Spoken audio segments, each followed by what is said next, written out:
अस्सलाम वालेकुम पाकिस्तान, आप देख रहे हैं सुबह की सोच। मैं हूं हसैन लियाकत। गुड मॉर्निंग और खुश आमदीद कहेंगे आप। वेलकम जी, वेलकम, अस्सलाम वालेकुम, वेलकम टू सुबह की सोच विद हसनैन एंड गजल।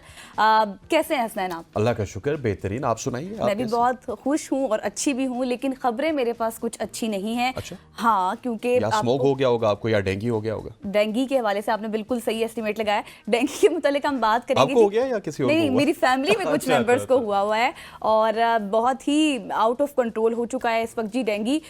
बात करें कि अगर हम गुज़श्ता 24 घंटों की, तो गुज़श्ता 24 घंटों के दौरान एक बड़ी तादाद है डेंगू मरीजों की जो कि रिपोर्ट हो रहे हैं। बहुत से ऐसे मरीज भी हैं जो हॉस्पिटलाइज हैं, लेकिन कुछ ऐसे भी हैं लेकिन जो भी घरों में बैठे हुए हैं और उनको पता भी नहीं है। और जिस तरह से फैलता जा रहा है डेंगू, मतलब जब तक लोगों को पता नहीं चलता ना, जब उनके सर में दर्द होता है, प्लेटलेट्स कम हो जाते हैं, बोन्स पेन होता है, फिर उसके बाद ही जाकर जो है वो अपना टेस्ट ये बड़ा अनफॉर्चुनेटली होता है, सॉरी टू कट यू, कि हम डिफरेंट सेशंस में डिफरेंट चीजें कर रहे होते हैं। जब यहाँ पे एक वेदर बदलता है, डेंगू आ जाता है, वो वेदर बदलता है तो एक शहर में स्मोक आ जाता है, फिर थोड़ी देर बाद हम देखेंगे कि स्नो हमें तंग करेगी। कोरोना तो बाद की बात है, लेकिन हम सैलाब की बात करें, सैलाब आ जाता है, बारिशें ज्यादा होती है, तो मतलब there is a lot of problems. हाँ, बहुत सी प्रॉब्लम्स है। लेकिन अगर अभी हम बात करें सिर्फ और सिर्फ डेंगू की, तो गुज़श्ता 24 घंटों के दौरान जो है वो एक बड़ी तादाद है, 104 नए केसेस रिपोर्ट हो चुके हैं डेंगू के, और ये पॉजिटिव केसेस हैं। और जिनमें 260 जो पेशेंट्स ऐसे हैं जो इस वक्त अस्पतालों में ज़ेरे इलाज हैं, जैसे कि हमने पहले भी कहा कि हॉस्पिटलाइज हैं। और अगर हम सीज़न की बात करें तो जो पॉजिटिव केसेस की कुल तादाद है उससे 16 अमवात भी हो चुकी हैं। और सबसे ज़्यादा जो मुतासिर कर रहा है वो पंजाब का ज़्यादा इलाका है, कराची भी है, लाहौर भी है। अपना बहुत सारा ख्याल रखें, क्योंकि डेंगू जो है वो इस वक्त साफ पानी पर आ रहा है और इंसान को पता ही नहीं चलता कि कब। और इसकी सबसे बड़ी बात यह है कि मेरे अपने घर में जो हैं लोग इफेक्ट हो रहे हैं इससे, तो बहुत ज़्यादा प्लेटलेट्स गिर जाते हैं और जो खून के जो क्लॉट्स होते हैं ना, वो आपके नाक और मुंह से आना शुरू हो जाते हैं, तो काफ़ी क्रिटिकल सिचुएशन हो जाती है। एग्जैक्टली। और डेंगू से बचाओ आपने करना है, हमने करना है। और अपने घर में स्पेशली अगर अपने वॉशरूम की बात की जाए, तो हमने पानी नहीं छोड़ना। वॉशरूम में ही जो पानी छोड़ते हैं हम, वहाँ से वो मच्छर पैदा होता है, और उसके बाद जब वो आपको एक दफ़ा डस जाएगा तो फिर आपने 7-10 दिन के लिए, 7 से 8 दिन या फिर 10 दिन के लिए नॉर्मली आपने घर रहना है। और बहुत अजीब व गरीब सी बीमारी है। इसमें सिचुएशन एक ये होती है कि अगर एक दफ़ा आपको डेंगू हो जाए तो आम मच्छर भी जब आपको काटेगा तो वो भी इफेक्ट कर जाएगा। एग्जैक्टली। और हमने ये भी देखा है गजल कि जिस तरह आपके घर में अगर किसी शख्स को डेंगू है, आपके किसी अजीज को, तो अल्लाह उसको सेहत दे, लेकिन वो साथ साथ जो है वही मच्छर आपको काटेगा। वो फिर इस तरह करते करते हम देखते हैं पहले एक केस आता है, फिर दूसरा आता है, फिर तीसरा आता है, फिर चौथा आता है। तो आप सबको केयर करनी है। आगे बढ़ते हैं, आगे आपको पाकिस्तानियों के लिए एक अच्छी खबर है, वो बताते हैं। न्यूयॉर्क में मैराथन में पाकिस्तानी रनर्स की जानिब से बहुत ही ज़बरदस्त परफॉर्मेंस देखने को मिली है। अमरीकी शहर की बात की जाए न्यूयॉर्क में, तो दुनिया की सबसे बड़ी और चैलेंजिंग मैराथन मुनक्किद हुई, जिसमें 36 पाकिस्तानियों ने शिरकत की और बड़ी नुमायां कारकर्दगी उन्होंने दिखाई। और इस मैराथन में 12 पाकिस्तानी रनर्स ने अपनी दौड़ 4 घंटे से कम वक्त में मुकम्मल करने में वो कामयाब हुए। और exactly, that is a very good story. और पाकिस्तान के दानिश इलाई की बात की जाए तो उन्होंने 3 घंटे 26 मिनट और 50 सेकंड्स के साथ न्यूयॉर्क में वो बड़े जबरदस्त पाकिस्तानी रहे। सबसे जो नुमायां रहे वो वही रहे। और इसके अलावा पाकिस्तानी जो रनर्स हैं वो सैर फरिस्त रहे और दूसरे नंबर पर भी वो आए हैं। अच्छा, इससे पहले भी बहुत सी गेम्स हुई, टोक्यो में होती रही, इस्तांबुल में हुई, वहां पर भी पाकिस्तानियों का एक मोरल रहा है, वो हमेशा से जीतते आए हैं मैराथन रेस में। बिल्कुल ऐसे ही। और मैं आपको बताऊं कि हमने देखा है कि पिछले कुछ 5-6-7 महीने की बात कीजिए तो हमें जितनी भी अच्छी खबरें आती थी खेलों के हवाले से, वो क्रिकेट से आती थी। लेकिन आफ्टर द अरशद नदीम हमारी शायद कम्युनिटी में भी सोचा है, हमारे सोशल मीडिया ने भी सोचा है, जोश और वलवला पैदा हो गया कि छोटी सी भी खबर होती है ना गजल, उसको सेलिब्रेट किया जाता है। आपने भी देखा होगा 2-3 प्रोग्राम्स आप हमारे साथ बैठ चुके हैं कि छोटी छोटी खबर को सेलिब्रेट किया जाता है। अमूमन ये होता है कि यूजुअली हम ऐसी खबरों पे हमारी नजरें नहीं जाती, लेकिन अगर हम इसको सामने लेकर आए, बात करें, तो फिर उसके बाद जो जीत जाता है ना इंसान, उसमें भी ये थोड़ा सा डेवलप होती है कि यार हम लोग और मेहनत करनी चाहिए, हमारी जो कौम है वो हमें एक्नॉलेज कर रही है जी। एक और भी आम खबर है जी, आगे बढ़े तो उमरकोट से। अब उमरकोट क्या है जी कि ये प्रोविंस है, सूबा पंजाब जो है उसमें एक छोटा सा डिस्ट्रिक्ट है और डिस्ट्रिक्ट का एक शहर है उमरकोट। वहां पर खबर ये आई है कि साइकिल के पंप से मरीज को ऑक्सीजन दिया जा रहा है। और जब ये खबर सोशल मीडिया पर सामने आई, वीडियो सामने आई, तो जो अस्पताल का जो MS था उन्होंने इस चीज़ की जो है नफ़ी कर दी और उन्होंने कहा कि हमारे अस्पताल में सब कुछ मौजूद है और ऐसा कुछ भी नहीं है। तो ये काफ़ी मतलब खबर जो है उसको कह रहे थे कि झूठ है और बदनीति करार दिया गया है। और उसके बाद जो है रिपोर्ट्स भी की गई हैं, डिस्ट्रिक्ट अस्पताल में सेंट्रल ऑक्सीजन सिस्टम नस्ब है, ये कहा जा रहा है। जो अस्पताल की इंतज़ामिया थी उसकी जानिब से कहा जा रहा है। हाँ, तो ये इस तरह की जो स्टोरीज जो अब इस वक्त वायरल हो रही हैं, मतलब आप साइकिल के जो है वो प्रेशर से किसी मरीज को आप ऑक्सीजन दे रहे हैं और अस्पताल में इतने ज़ाहिर है नाकिस इंतजामात होंगे तभी। आपको पता है हॉस्पिटल्स के हालात पाकिस्तान में क्या है, लेकिन सबसे मुझे जो गुस्सा आता है वो हमारी मैनेजमेंट पे आता है। जिस तरह आपने खबर दी कि अहमद साहब ने एकदम से इनकार कर दिया कि ये बदनीयती है, ये झूठ है।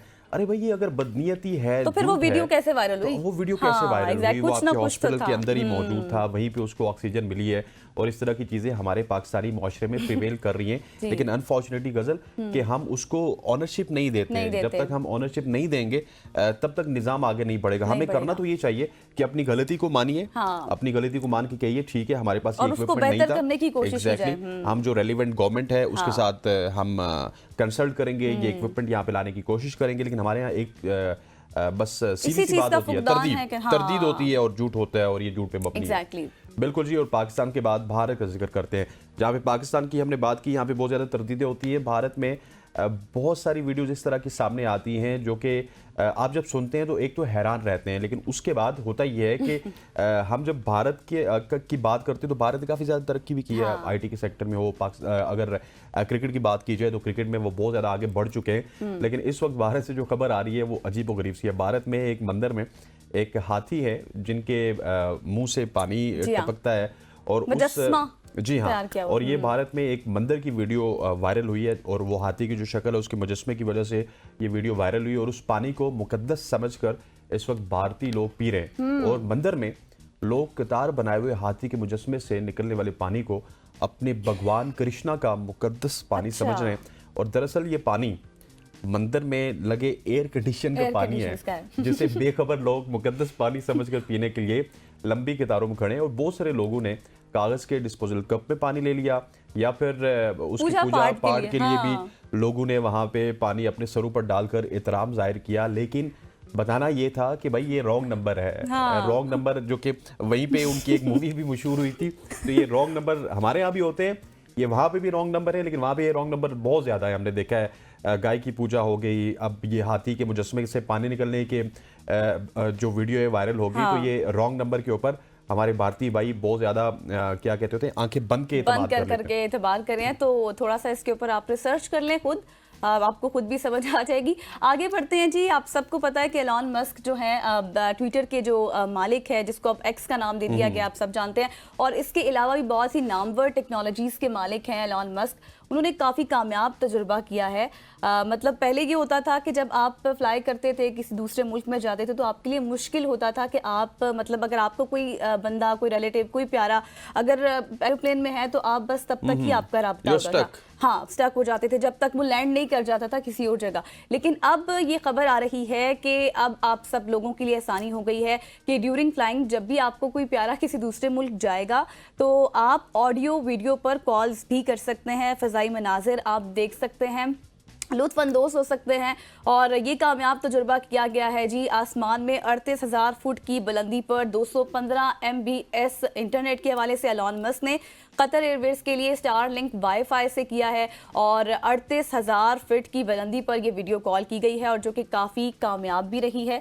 और ऑडियो वीडियो कॉल्स हो सकती हैं जो कुछ भी हो रहा है एरोप्लेन में। और ये अगर मैं बात करूँ तो एक गेम चेंजर भी है और तफरी के लिहाज से भी बहुत अच्छी चीज़ है कि मतलब आप हर चीज़, हर मनाजिर जो है आप देख सकते हैं। साथ हम आप स्क्रीन पर देख सकते होंगे कि वीडियो भी चल रही है जिसमें बाकायदे तौर पर देखा जा सकता है कि किस तरह जो है मुसाफिर तेज़ इंटरनेट के ज़रिए उसको इस्तेमाल कर रहे हैं एरोप्लेन में, जो कुछ हो रहा है। ये कामयाब तजुर्बा किया गया और ये जो खुसूसी कॉल की गई थी कतर एयरवेज के CEO के साथ टेस्टिंग की परवास के दौरान की गई है। तो काफ़ी अच्छी बात है ये। That is great story. That is a great story. और ये जो इंटरनेट है आपको VPN के बगैर नजर आएगा। हाँ, exactly. VPN आपको नहीं लगाना पड़ेगा और ये देखिए अभी तो वो वीडियो कॉल हुई है, लेकिन बहुत सारे लोग हैं ना, यहाँ पे दो स्टोरीज हैं। हाँ। एक तो स्टोरी ये है कि जब आप जहाज में बैठते हैं आप डिस्कनेक्टेड हो जाते हैं अपने तमाम तर अजीजों हाँ, से, exactly। उनको कोई पता नहीं होता कि आप कहाँ पे। हाँ, कहाँ पे हैं। आजकल ऐसी एप्लीकेशंस हैं कि जो जहाज का रुख आपको बता सकती हैं कि जहाज कहाँ से गुजर रहा है, कहाँ से नहीं हाँ, गुजर रहा, लेकिन इनसाइड जहाज इस तरह की कोई भी एक्टिविटी नहीं थी। ये एक जबरदस्त टेक्नोलॉजी है। एग्जैक्टली। एक तो ये हो गया कि आपकी उनके साथ कनेक्शन हो जाएगा, जो वीडियो कॉल्स उन्होंने की हैं सीईओ से कतर एयरलाइंस के, इस तरह की वीडियो कॉल्स अब आप देखेंगे बहुत जल्दी ना, ये इवॉल्व हो जाएगा और बहुत जल्दी डिफरेंट एयरलाइंस में इस तरह आ जाएगा। और आगे अगर बात की जाए तो बिजनेस के लिए बहुत अच्छा है, हाँ। कारोबारी लोगों के लिए बहुत अच्छा है कि वो जब जहाज में बैठेंगे तो अपना बिजनेस कारोबार सब चला सकते हैं। एग्जैक्टली। आगे बढ़ते हैं जी और अगली स्टोरी के हवाले से आपको बताते हैं। अब आपने जहाज की बात कर दी, एक नई इजाद की बात कर दी, तो मैं थोड़ा सा पहले लेके आपको चलता हूँ। सेब का वो दरख्त जिसने लॉ ऑफ अट्रैक्शन का कानून दरियाफ्त किया था वो अब भी मौजूद है। Gravitational force. Exactly, gravitational force था, न्यूटन के बहुत सारे लॉ थे और यही से एक सेब गिरा था और उस सेब के दरख्त के हवाले से हमने आपको बताना है कि आज भी मौजूद है। और ये वही दरख्त है जिस तरह मैंने पहले बताया कि इसने लॉ ऑफ अट्रैक्शन को दरियाफ्त किया था। ये कहाँ पे मौजूद है? ये न्यूटन के घर के बाहर मौजूद है और ये दरख्त आज भी जो साइंस से लोग शगफ रखते हैं, जो हिस्टोरिक पीपल्स होते हैं, हाँ, वो Exactly। साइंटिस्ट जो लोग होते हैं, एग्जैक्टली वहाँ पे जाते हैं और वहाँ पे जाके पिक्चर्स वगैरह भी लेते हैं और इस दरख्त को बड़ी हैरानगी से देखते हैं। कहाँ न्यूटन का कानून, कहाँ न्यूटन, जिनका सिर्फ नाम तक रह गया, बाकी तो शायद वो बस वो वही दरख्त था हसनैन, जिस जब वो घर से बाहर निकले और बैठकर उन्होंने मुशाहिदा किया कि कैसे एक चीज दूसरी चीज को अट्रैक्ट करती है और फोर्स आती है। वैसे ग्रेविटेशनल फोर्स, हाँ, ग्रेविटेशनल फोर्स जिसे। लेकिन मैं आपको एक चीज कहूँ कि ये जिस तरह से न्यूटन के इस लॉ ने ना बहुत सी डायमेंशंस को खोला है, लेकिन दुनिया के लिए ना अंडरस्टैंडिंग को भी काफी बदल दिया है। बिल्कुल ऐसी है, बिल्कुल ऐसी है। और बहुत से बच्चे जो हैं वो, जब हम फिजिक्स पढ़ते थे तो उसमें थोड़ा सा होता था कि यार नहीं समझ आ रही, बहुत इसको अच्छी तरीके से भी लेते हैं, समझने की कोशिश करते हैं, लेकिन कुछ ऐसे हैं जो इससे कतराते भी हैं। तो खैर वो दरख्त आज भी मौजूद है, ये हमने आपको खबर दे दी है। तो जी अब आप क्या जानते हैं कि हसनैन कोको कोला कैसे बनती है? ये तो उन्हीं को पता होगा। हाँ, लेकिन मैं आपको बताऊं कि इसके राज को फाश करने की कोशिश पहले भी की गई थी, हाँ। और अभी भी की गई थी। लेकिन अगर मैं पहले की बात करूं 2006 की, तो कोको कोला को जिस तरह से फाश, जिस तरह से बनाया जाता है, जो उसमें इस्तेमाल की जाती है मशरूबात में, ड्रिंक्स जो कुछ होता है, उन्हीं की कंपनी की एक मुलाजमा थी। उन्होंने ये कोशिश की कि जो है वो राज जो है फाश करे, लेकिन वो हो नहीं सका था। पेप्सी जो कि दूसरा ब्रांड है, उसको ये राज देने की कोशिश की गई और कहा कि 1.5 मिलियन डॉलर में मैं राज जो है वो देती हूँ कोको कोला किस तरह बनाई जाती है, दूसरी कंपनी पेप्सी को। लेकिन पेप्सी जो ब्रांड था उसने क्या किया, वफादारी का मुजाहरा किया और जाकर कोको कोला वालों को ही बता दिया कि आपकी मुलाजमा ये कर रही है। और फिर उस मुलाजमा को जो थी इस हरकत की वजह से 8 साल कैद की सजा भी सुनाई गई थी। बिल्कुल, ये बहुत ही अच्छी स्टोरी है। ये हमारे यहाँ कोई हो तो फिर उसको मुलाजिम को बुला भी लिया जाता है, 1.5 मिलियन डॉलर उसको दिया भी जाता है और उसको हो सकता है कि उसी कंपनी का सीईओ बना दिया जाता है। लेकिन ये कॉर्पोरेट जो इदारे हैं, मल्टीनेशनल इदारे हैं, उनकी यही खूबी है कि वो अपने काम भी सिक्रेसी से करते हैं और दूसरे की सिक्रेसी का भी ख्याल रखते हैं। ख़वातीन व हज़रात, यहाँ पर हमारी शॉर्ट स्टोरीज का वक्त खत्म हुआ चाहता है। आज प्रोग्राम में वक्त हुआ चाहता है एक शॉर्ट सी कमर्शियल ब्रेक का। ब्रेक के बाद वापस आएंगे तो बात करेंगे यही है कि इशू पे जो कि निजकारी के हवाले से उसको सामने रखा गया था, बिडर्स ने क्या कुछ किया, कल भी हमने बताया था, इसके ऊपर तफसील से बात करेंगे। Stay with us.